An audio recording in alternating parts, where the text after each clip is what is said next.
أعوذ بالله من الشيطان الرجيم. بسم الله الرحمن الرحيم.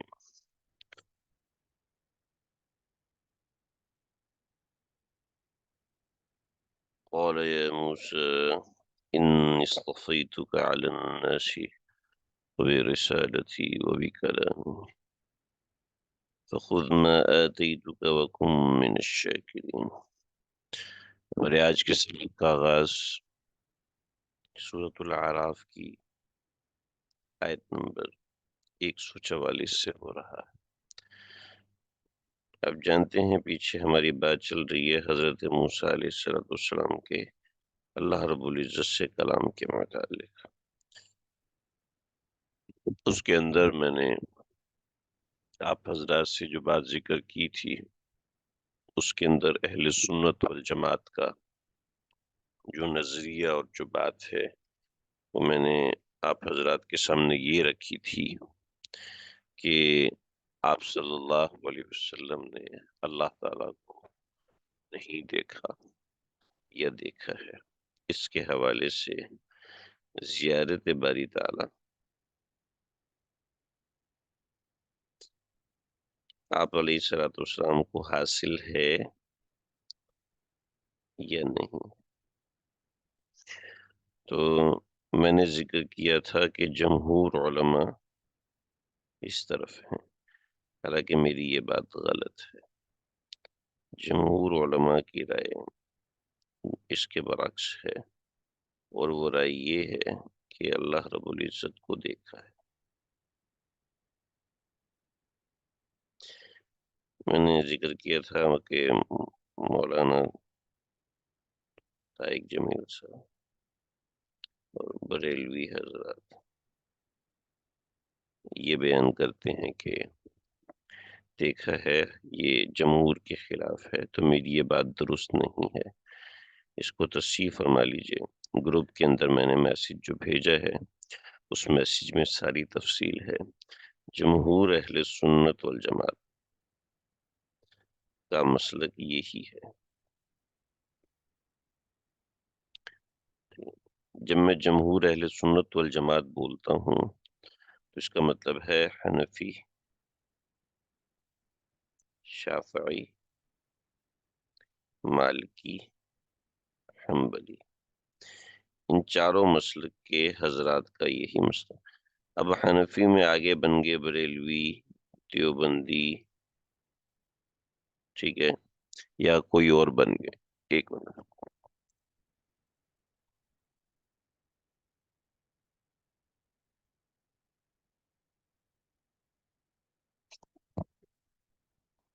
جمہور اہل سنت والجماعت کا جو مسلک ہے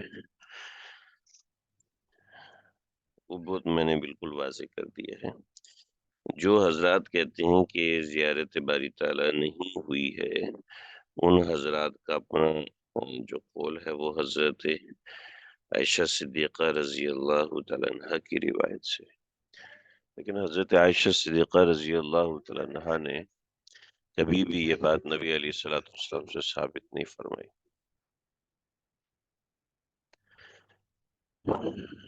یہ تو پچھلے سبق کی ایک تصحیح ہو گئی، میں نے آپ حضرات کے سامنے رکھا۔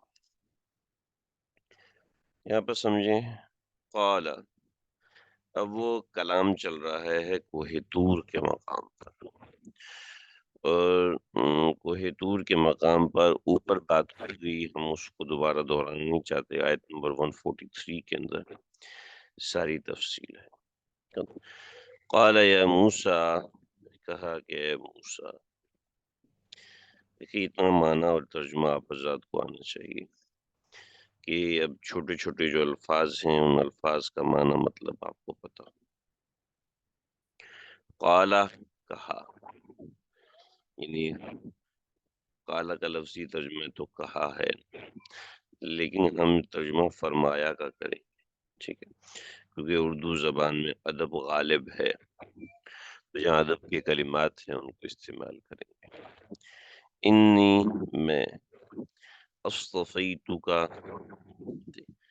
استفا آپ لوگوں نے ایک لفظ پڑھا ہوگا، استفیت، چنا، میں نے میں نے، ان اصطفیتو میں نے چنا ہے، کا تمہیں، تو ان اصطفیتو کا I selected you، میں نے آپ کو چنا ہے، علی الناسی لوگوں کے اوپر، برسالاتی اپنی رسالت کے واسطے، اپنی پیغمبری کے لیے۔ یہاں ہم اللہ سے دعا کریں گے یا اللہ آپ ہمیں اپنی ولایت کے لیے چن لیجیے، اللہ آپ ہمیں اپنی دوستی کے لیے چن، وہ بھی کلامی، اور اپنے سے بات کرنے کے لیے۔ دیکھیے اللہ رب العزت جس کسی کو چنتے ہیں وہ اللہ کی مرضی ہوتی ہے۔ انی، یہ نہیں کہا کہ موسیٰ آپ اس قابل ہو، یہ نہیں فرمایا کہ موسیٰ آپ کے اندر فلاں چیز ہے، ایسا کچھ بھی نہیں۔ انی، میں نے چنا ہے، میں نے چنا ہے آپ کو بھی رسالاتی اپنی رسالت کے واسطے، وہ بھی کلامی اور اپنے سے بات کرنے کے لیے۔ فخذ، چنانچہ پکڑیے، ماں جو کچھ بھی، آتیتک میں آپ کو دوں گا، وکن یعنی جو آپ کو دوں گا آپ لے لیں، جو چیز بھی میں آپ کو دوں گا آپ اس کو لے لیں، وکن من الشاکرین، وکن اور ہو جائیے من الشاکرین شکر گزار لوگوں میں سے، تو آپ ان شکر گزار لوگوں میں شامل ہو جائیں۔ تو یہ اللہ رب العزت نے اس پوری آیت مبارکہ میں فرمایا ہے۔ امید ہے بات سمجھ میں آ گئی۔ تو جو راز و نیاز وہاں پر ہوئے ہیں ان راز و نیاز کا ذکر اللہ رب العزت نے اس آیت مبارکہ میں فرمایا ہے، ان میں سے کچھ ایک دو باتیں یہاں پر ذکر فرمائی ہیں کہ اللہ رب العزت نے حضرت موسیٰ علیہ السلام سے جو معاملات بیان فرمائے ہیں، جو باتیں کی ہیں، ان میں سے ایک بات اتنی اہم ہے۔ دیکھیے زندگی میں انسان کے ساتھ جو معاملات ہوتے ہیں، وہ جو خاص طور پہ معاملات یاد رہتے ہیں وہ عام معاملات نہیں ہوتے، ٹھیک ہے، وہ سارے کے سارے بڑے خاص معاملات ہوتے ہیں، ٹھیک ہے، وہ سارے کے سارے ایسے معاملات ہوتے ہیں کہ جن معاملات کا ذکر بڑے خاص حالات سے ہوتا ہے۔ چنانچہ آپ دیکھیے اللہ رب العزت نے یہ جو بات فرمائی ہے اس کے اندر کون سی چیزیں ہیں؟ اس کے اندر جو بڑی چیزیں ہیں وہ یہ ہیں کہ اللہ رب العزت اس بات کو ضرور بھی ضرور کنسیڈر کرتے ہیں کہ میں نے جو بندے کو دیا ہے اس کے اوپر بندہ تاثر کیا دیتا ہے۔ جو اللہ رب العزت اپنے بندوں کو عنایت فرما رہے ہیں، بندے کا اس کے اوپر تاثر کیا ہے، چنانچہ وہ تاثر شکر کا ہے، یعنی یہ تاثر انسان کا شکر ادا کرنے کا ہونا چاہیے، یعنی ہر حال میں انسان کو یہ ہو کہ میں اللہ کا شکر ادا کروں۔ یعنی پوری بات اللہ رب العزت سے حضرت موسیٰ نے کیا کیا باتیں کی ہیں، آپ ذرا اتنا سمجھے کہ اگر اللہ رب العزت مجھے آپ کو موقع دیتے ہیں تو میں آپ اللہ سے کیا بات کریں گے، اور ان باتوں کے بعد اللہ رب العزت بندے سے چاہ کیا رہے ہیں، ٹھیک ہے، اللہ رب العزت بندے سے کیا چاہ رہے ہیں وہ ان آیات میں اللہ رب العزت نے بیان فرما دیا کہ میں کیا چاہتا ہوں، میں چاہتا ہوں کہ کم من الشاکرین، اور جو میں نعمتیں دیتا ہوں چپ کر کے لے لو، جو میں چیزیں دے رہا ہوں اس کو خاموشی سے لے لو اور خوشی سے لو، فخذ ما آتیتک وکم من الشاکرین، اور ہو جاؤ شکر گزاروں میں سے۔ دیکھیے کتنا بڑا عمل ہے شکر گزاری، ہم لوگوں کو اس بات کی پرواہ نہیں ہوتی، صرف پرواہ ہوتی ہے تو اس بات کی ہوتی ہے کہ اللہ نے ہمیں کیا دیا ہے بس۔ اور جو کچھ ہمیں ملا ہوتا ہے بعض دفعہ اس چیز کی نسبت بھی اللہ کی طرف نہیں کرتے، بلکہ اس چیز کی نسبت بھی اپنی محنت کی طرف، اپنی کوشش کی طرف، بس ہماری نسبت اسی طرف ہوتی ہے کہ اللہ کی عطا اس کی نسبت اپنی طرف کرتے ہیں۔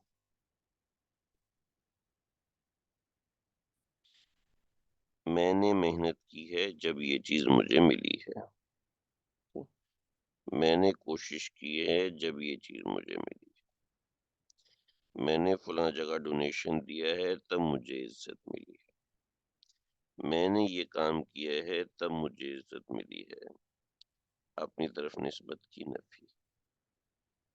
ٹھیک ہے، جو بھی آپ کریں اس کی نسبت صرف اور صرف اللہ کی طرف، اللہ کے علاوہ کسی اور کی طرف اس کی نسبت نہیں ہوگی۔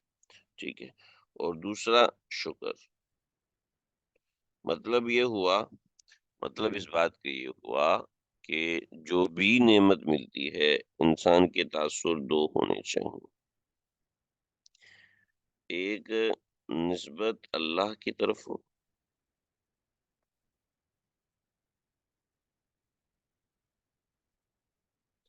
ٹھیک ہے، اور دوسرا شکر الہی۔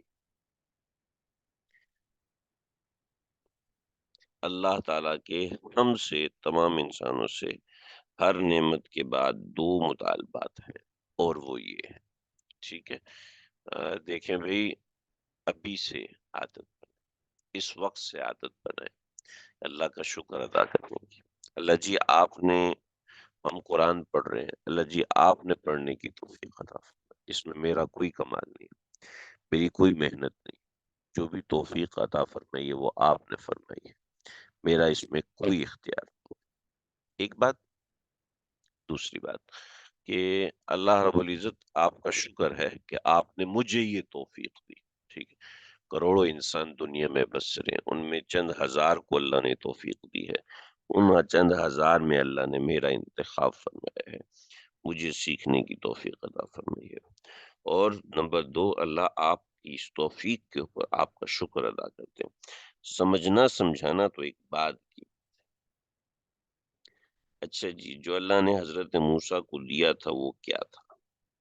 اب آگے آتے ہیں، وَكَتَبْنَا، اور ہم نے لکھا، لہو اس کے لیے، وَكَتَبْنَا لہو ہم نے لکھا اس کے لیے، فی الالواح تختیوں کے اوپر، من کل شیء ہر چیز، ہر چیز میں سے میں نے اس میں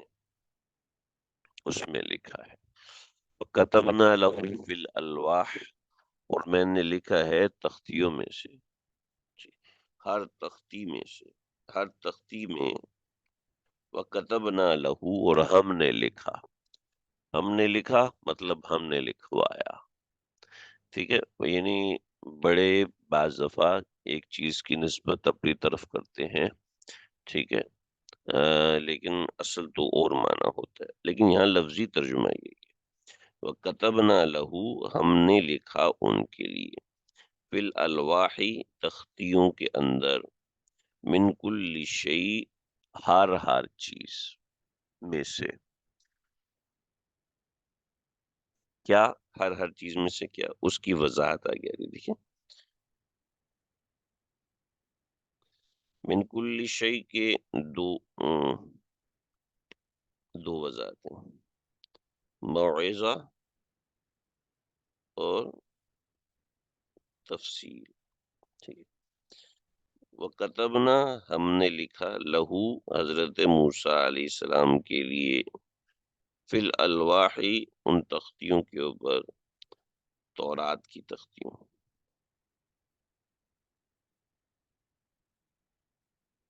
تورات کی تختیوں کے اوپر، من کل شیء ہر چیز میں سے، موعظتاً نصیحت کی ہر چیز میں سے، نصیحت کی ہر چیز میں سے،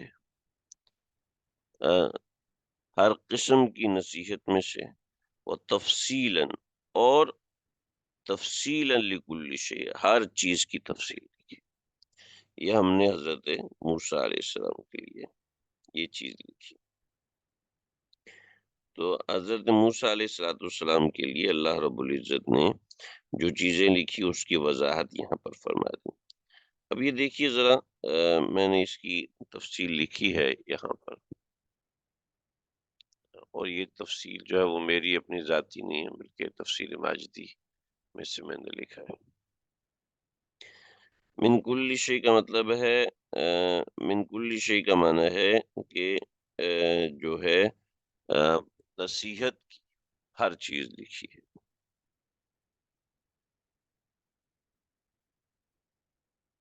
نصیحت کی ہر چیز لکھی ہے، یعنی ہر نوعیت کی جو نصیحت ہے وہ اس کے اندر اللہ رب العزت نے لکھ دی تھی. جیسے اللہ رب العزت نے ہمیں قرآن مجید میں جو ضرورت کی ہر چیز ہے وہ اللہ رب العزت نے ہمیں وہ لکھ کے دے دی ہے. تو من کل شیء، اس سے مسائل دین مراد ہیں، یعنی ہر قسم کے مسئلے کی رہنمائی اللہ رب العزت نے ان کو دی تھی، یعنی بنیادی رہنمائی اللہ رب العزت نے ان کو عطا فرمائی تھی. تو تفصیل من کل شیء یعنی مسائل دین اس سے مراد ہے. قرطبی میں لکھا ہے ای مما یحتاج الیہ فی دینہ من الاحکام، کہ انسان احکام میں جن چیزوں کا محتاج ہوتا ہے ان سب کے بارے میں اللہ رب العزت نے لکھا. قرآن مجید کے اندر بھی ہے تبیان لکل شیء. تو اس سے بہت سے لوگ سمجھتے ہیں کہ شاید اس سے لوگ سمجھنے لگتے ہیں کہ اس سے قرآن مجید میں جو سب کچھ ہے. جب قرآن مجید میں سب کچھ ہے تو ہمیں نہ تبلیغ کی ضرورت ہے، نہ ہمیں حدیث کی ضرورت ہے، نہ ہمیں فقہ کی ضرورت ہے.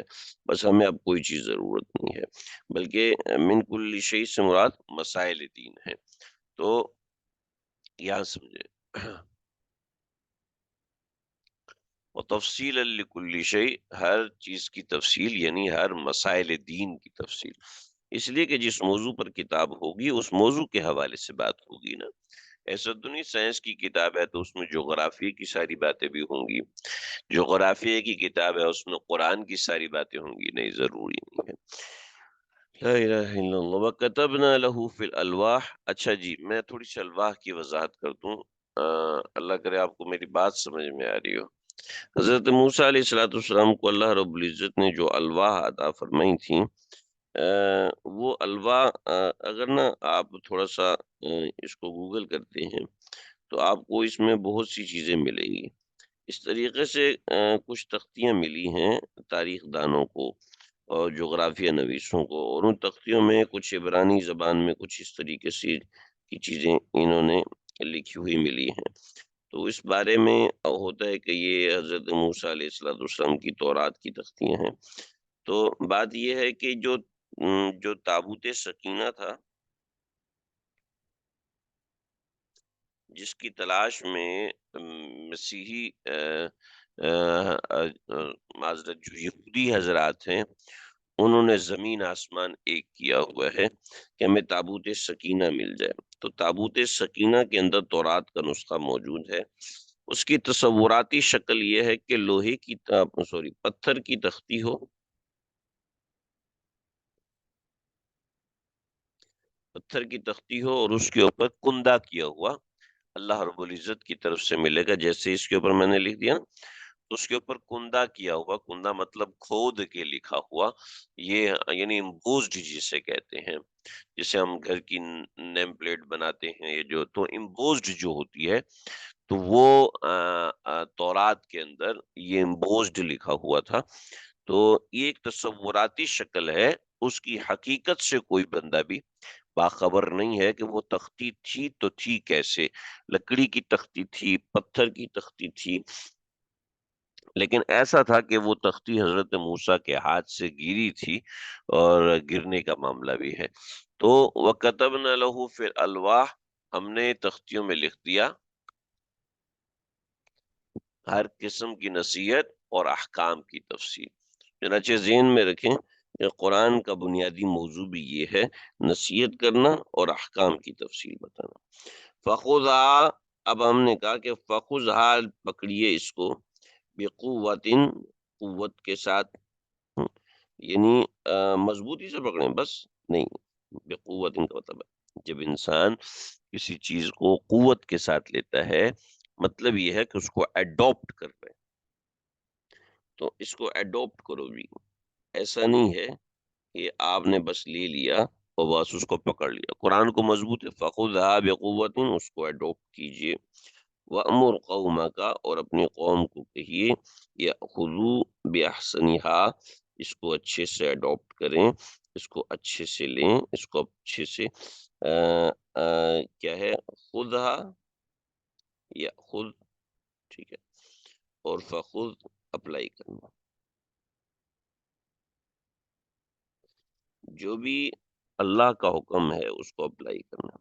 وہ اپلیکیشن کے لیے آیا ہے، وہ اس لیے نہیں آیا کہ بس ہم اس کو سنیں۔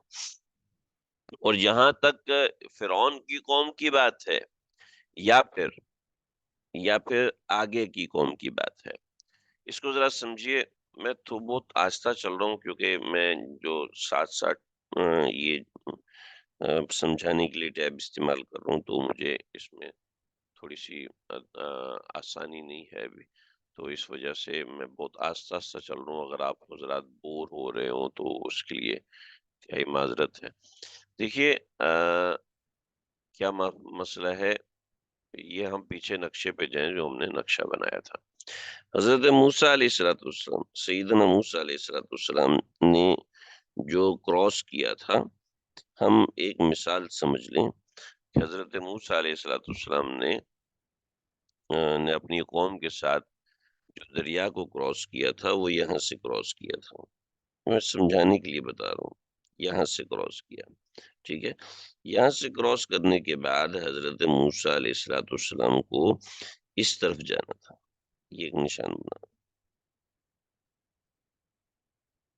یہاں جانا تھا، فلسطین، القدس، الخلیل، ٹھیک ہے، بیر صبا، یہ سب جو ہے یہ آج کل صرف مسلمانوں کے پاس اتنا بچ گیا ہے، ٹھیک، اریحا، تو یہ اس مقام تک حضرت موسیٰ علیہ السلام تشریف لائے، ٹھیک ہے۔ اور یہ اگر آپ کو ذہن میں ہو قوم لوط کا قصہ، تو اس کے اندر جو ہے یہ سدوم کا ذکر آیا، تو یہ سدوم ہے، خیر۔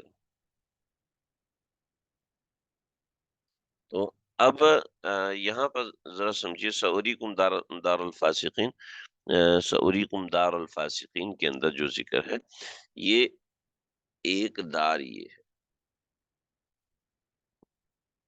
ایک دار یہ ہے مصر، اور ایک دوسرا دار ہے القدس،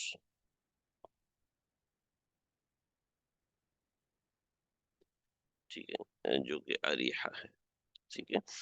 تو بعض حضرات کے نزدیک یہ مراد ہے، بعض حضرات کے نزدیک یہ مراد ہے، یعنی مطلب یہ ہے کہ تم آگے کو بھی چھوڑ دو، تم پیچھے کو بھی چھوڑ دو، تم آگے کو بھی چھوڑ دو، یہاں جو کرنا ہے وہ ہم کریں گے، آپ لوگوں کو بس صرف یہ کرنا ہے کہ ہمارے احکام کو ایڈاپٹ کرو، جو ہم نے حکم دیا ہے اس حکم کو ایڈاپٹ کرو، اور اس سے آگے پیچھے مت ہو۔ تو سأریکم دار سے مراد ایک تو یہ جگہ ہے، ٹھیک ہے، اور دار سے دوسرا مراد جو ہے وہ ایک مصر مراد ہے، یعنی جو پیچھے کے لوگ ہیں ان کو بھی ہم دیکھ لیں گے، اور جو آگے کے لوگ ہیں ان کو بھی ہم دیکھ لیں گے، تمہیں ان لوگوں کی فکر کرنے کی ضرورت نہیں ہے۔ یعنی جب انسان، اس کا معنی کیا ہوا، اس کا معنی صاف ستھرا سا ہے اور دو ٹوک اور کلیئر ہے۔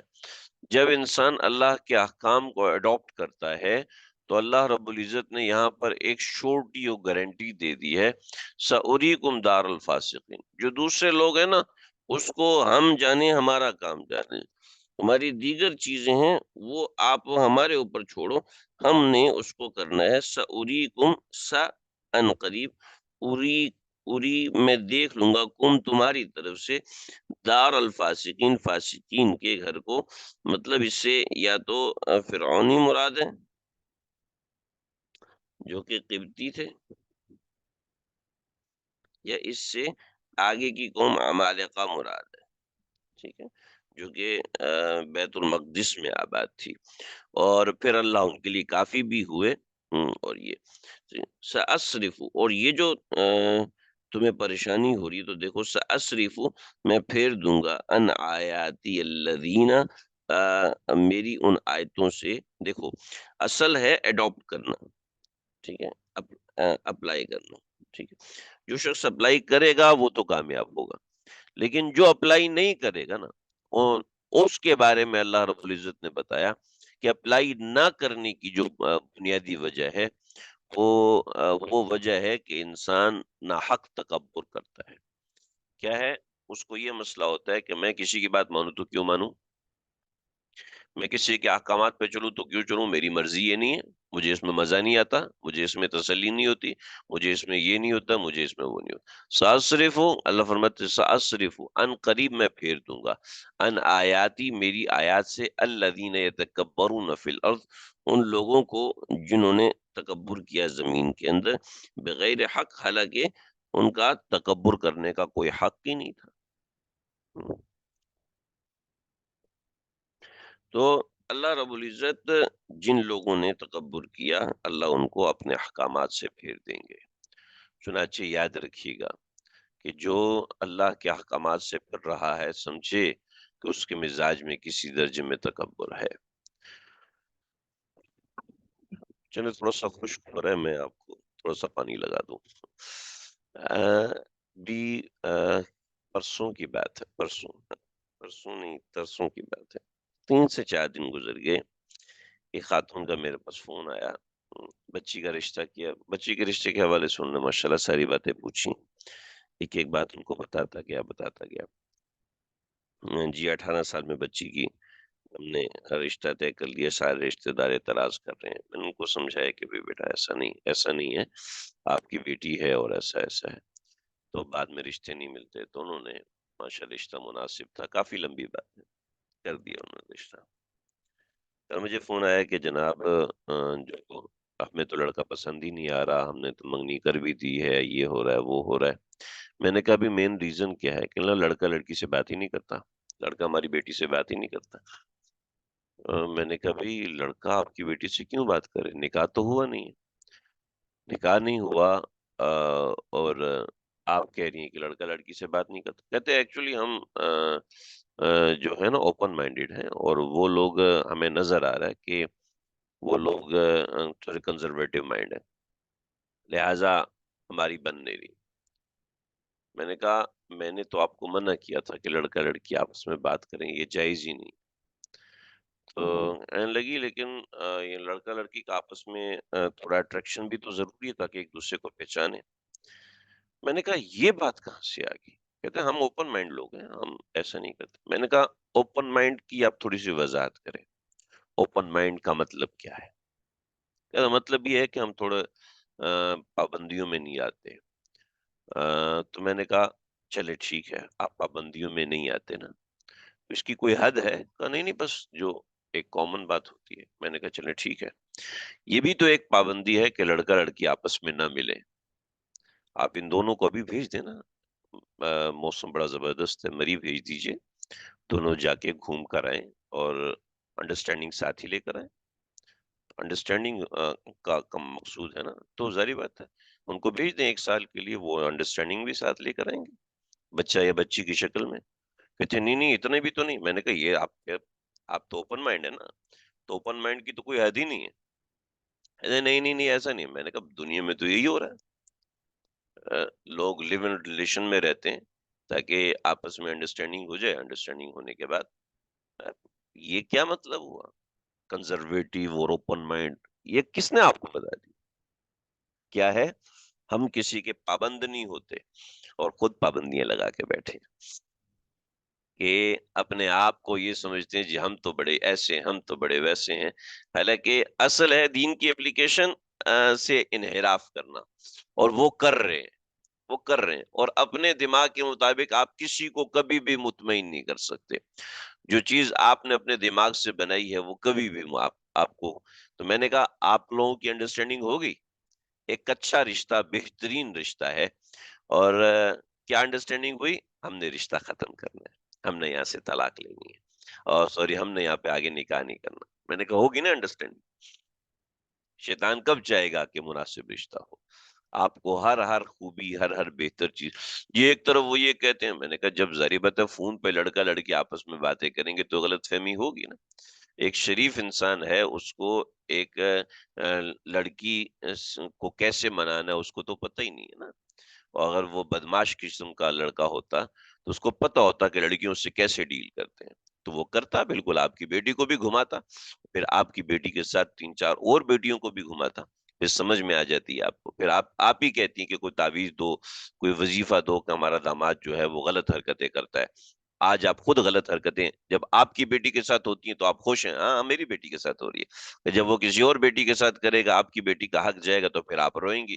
آج شریعت کا حق جا رہا ہے تو آپ کہتے ہیں نہیں نہیں، ہم تو اوپن مائنڈ، ہم تو کنزرویٹو نہیں ہے، یہ لوگ کنزرویٹو ہے۔ واٹ از دس وے؟ یہ کیا ہے؟ جہاں اپنی مرضی ہے وہاں اوپن مائنڈ، جہاں شریعت کی مرضی ہے وہاں کنزرویٹو۔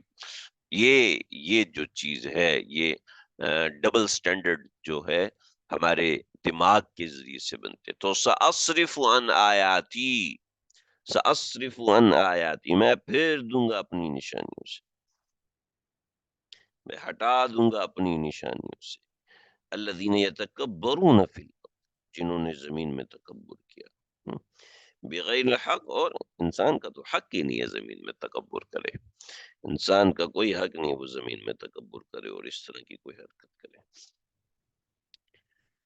ہاں ہاں ہاں، لیکن یہ ایسی چیز ہے، وہ ان یروا کل آیت لا یؤمنوا بہا، یہ کتنی بھی نشانیاں دیکھ، کل آیت، کتنی بھی نشانیاں، لا یؤمنوا بہا، یہ ایمان نہیں لاتے، کیوں؟ ان کا ایمان اپنے دماغ کے اوپر ہے، ان کا ایمان، ان کی سوچ کی حد ان کی دماغ تک ہے، اس سے اوپر نہیں جاتی۔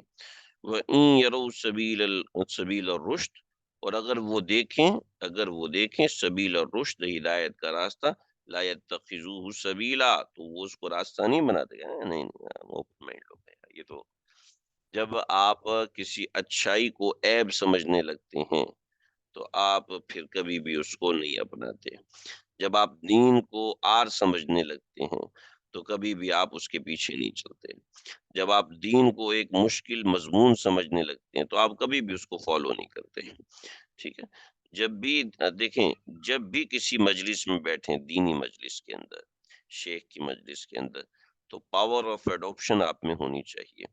آپ اپنے اندر یہ طاقت محسوس کریں اور یہ عزم لے کر بیٹھیں کہ جو سمجھایا جائے گا اس کے اوپر عمل کرنا ہے۔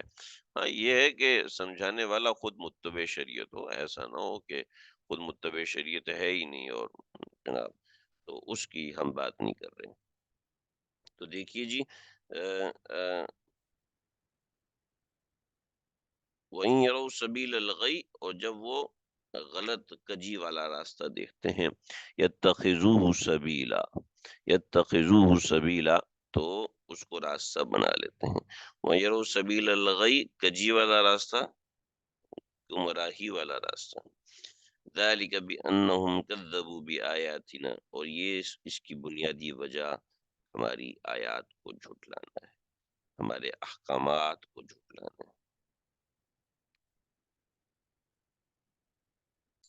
جب ہم اللہ کی نافرمانی کرتے ہیں تو اللہ مزاج میں سے تابع داری نکال دیتے ہیں۔ اللہ اکبر، اللہ اکبر، جی میں نے یہ کیا، میں نے وہ کیا، بہت سے سالکین ایسی باتیں کرتے ہیں، ادھر ادھر کی تعویلات دینے کی کوشش کرتے ہیں، بحث کرتے ہیں کہ شیخ آپ ہمیں ڈانٹ کیوں رہے ہیں، شیخ آپ ہم سے ناراض کیوں ہو رہے ہیں، یہ کوئی غصے والی بات نہیں ہے۔ وجہ اس کی یہ ہوتی ہے کہ بیک سائڈ پہ کچھ غلطی ایسی چل رہی ہوتی ہے جس کو اس سالک نے شیخ سے چھپایا ہوا ہو، جسے میں کہتا ہوں نا سپردگی۔ جب انسان اپنے آپ کو مکمل شیخ کے سپرد کرتا ہے تو پھر وہ حالات دوسرے ہو جاتے ہیں، اور جب انسان اپنے آپ کو شیخ کے سپرد نہیں کرتا تو پھر حالات اور ہوتے ہیں۔ تو مسئلہ یہی ہے کہ ہم اپنے آپ کو شریعت کے سپرد نہیں کرتے، شیخ کے سپرد نہیں کرتے۔ اس سے یہ ہوتا ہے کہ انسان ادھر ادھر کی تعویلات کر کے اپنے آپ کو بچانے کی کوشش کرتا ہے اور اصل موضوع تک پہنچ نہیں پاتا۔ ظاہر بات ہے مشائخ و عالم غیب تو نہیں ہوتے، ان کو پردہ محسوس ہوتا ہے، وہ ظاہری بات ہے اس کو کسی اور طریقے سے زائل کرنے کی کوشش کرتے ہیں۔ کسی نے مجھے خواب سنایا، میں نے اس کو کہا کہ آپ کسی گناہ میں مبتلا ہیں اور گناہ کی نوعیت بھی ہے، لیکن میں آپ کے سامنے نہیں رکھوں گا کہ آپ اس گناہ میں مبتلا ہیں۔ تو تو کہنے لگے کیا مطلب ہے گناہ؟ میں تو الحمدللہ کوئی گناہ نہیں کرتا۔ میں نے کہا ٹھیک ہے، لیکن مجھے جو خواب نے بتایا میں نے وہ آپ کو بتا دیا۔ 3-4 دن کے بعد مجھے اپنی ایک بات بتائی، میں نے کبھی میں نے آپ کو کہا تھا یہ چیز تو گناہ ہے، اور میں نے آپ سے کہا تھا کہ آپ کسی گناہ میں مبتلا ہے تو آپ اس کی اصلاح کریں۔ انہوں نے کہا کس قسم کا گناہ؟ یہ تو کوئی گناہ ہی نہیں ہے۔ میں چھوڑ دی، میں نے کہا بھئی میں کیا کہہ سکتا ہوں۔ تو ایسا ہوتا ہے کہ جب انسان کے اندر حجاب ہوتا ہے اللہ رب العزت سے، یعنی اوپر سے ڈسکنیکٹ ہو جاتا ہے، تو نیچے یہ جتنا بھی گرے کیسا بھی گرے، اوپر سے کنیکٹ رہے، یعنی اوپر سے رابطہ ہو جائے، اس کو کوئی چیز گمراہ نہیں کر سکتی۔ تو ذالک بأنہم کذبوا بآیاتنا، یہ اس لیے کہ انہوں نے جھٹلایا ہماری آیات، وَكَانُوا عَنْهَا غافلین، اور وہ اس سے غافل تھے، جڑ بنا دی، جڑ جڑ جڑ جڑ، وَكَانُوا عَنْهَا غافل۔ قرآن سے کبھی غافل مت ہوئیے، اللہ کے احکامات سے کبھی غافل مت ہوئیے۔ جب انسان غفلت اٹھاتا ہے، غفلت کرتا ہے، تو پھر غفلت سے یہ ساری چیزیں جنم لیتی ہیں۔ وَكَانُوا عَنْهَا غافلین کیا ہے کہ سب سے پہلے انسان کے مزاج میں غفلت پیدا ہوتی ہے، سب سے پہلی چیز غفلت ہوتی ہے، ٹھیک ہے۔ پھر غفلت کے بعد انسان کے مزاج میں نافرمانی آتی ہے، نافرمانی کے بعد انسان کے مزاج میں دھوکہ آتا ہے، دھوکے کے بعد انسان کے مزاج کے اندر سرکشی آتی ہے، ٹھیک ہے۔ سرکشی کے بعد انسان کے مزاج میں تباہی کی طرف آنے لگتا ہے، کبھی ارتداد کی شکل ہوتی ہے، کبھی انسان اس جگہ پہ رک جاتا ہے، کبھی انسان اس جگہ پہ رک جاتا ہے، کبھی انسان اس جگہ پہ رک جاتا ہے۔ بنیادی چیز غفلت ہے۔ جب انسان اللہ سے غافل ہونے لگتا ہے تو اس نوعیت کے واقعات پیدا ہونے لگتے ہیں انسان کی زندگی میں، تو اس کا دھیان رکھنا ضروری ہے۔ ہر چیز کی ابتدا یہاں سے ہوتی ہے، یہ غفلت ہے،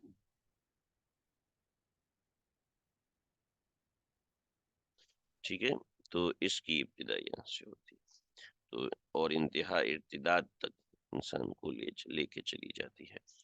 اللہ تعالی ہم سب کی حفاظت فرمائے۔ قرآن نصیحت ہے، اللہ ہمیں اس سے نصیحت حاصل کرنے والا بنائے۔ تو غفلت سے انسان کی ابتدا ہوتی ہے، اور غفلت ہوتی ہے انسان سے اس وقت جب انسان اللہ کی یاد سے اپنے آپ کو غافل کرتا ہے۔ والذین کذبوا بآیاتنا ولقاء الآخرہ، اور یہاں تو انہوں نے غفلت کر دی ہے، لیکن ذہن میں رکھیں کہ والذین کذبوا بآیاتنا، جنہوں نے جھٹلایا ہماری آیات کو، ولقاء الآخرہ، اور آخرت کی زندگی کو، حبطت اعمالهم، ان کے اچھے اعمال بھی ضبط ہو جائیں گے۔ هل یجزون الا ما كانوا يعملون، وہ یہ جو جزا ہے صرف ان کے اعمال کی ہے، ہماری طرف سے کوئی ظلم نہیں ہے، ہماری طرف سے کوئی زیادتی نہیں ہے، کہ جو کچھ بھی ہے ان کے اعمال کے بدلے میں ہے، ہماری طرف سے کوئی بھی مسئلہ نہیں۔ آج کا سبق یہیں تک، آیت نمبر 147 تک۔ ابھی ہم 5 منٹ میں دوبارہ سے میں لاگ ان کروں گا، بہشتی زیور انشاءاللہ ہم شروع کریں گے۔ السلام علیکم ورحمۃ اللہ۔